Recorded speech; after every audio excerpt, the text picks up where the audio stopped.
After Cyclone Ditwah, top economists urged Sri Lanka to stop debt payments.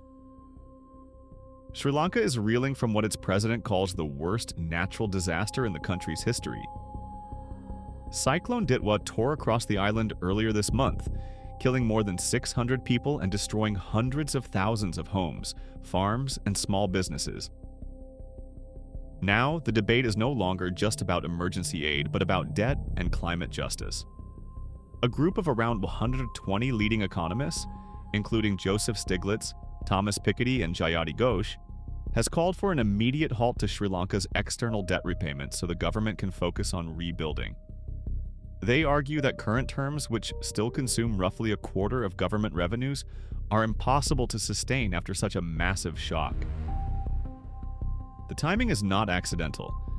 Only days earlier, the International Monetary Fund approved about $206 million in rapid emergency financing to help Sri Lanka respond to the cyclone and stabilize its economy. But economists warn that loans alone will not solve a crisis made worse by climate-driven extreme weather and years of high-interest borrowing. For families in the hardest-hit districts, the numbers on the spreadsheets translate into very concrete choices.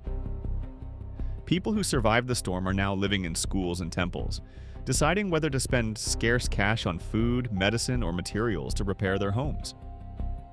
Many had already endured fuel shortages, inflation, and currency collapse during Sri Lanka's earlier debt default in 2022. The bigger question is whether Ditwah becomes a precedent.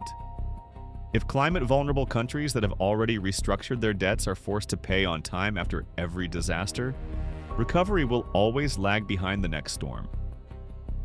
The Economist's letter turns Sri Lanka into a test case. Will creditors accept deeper relief?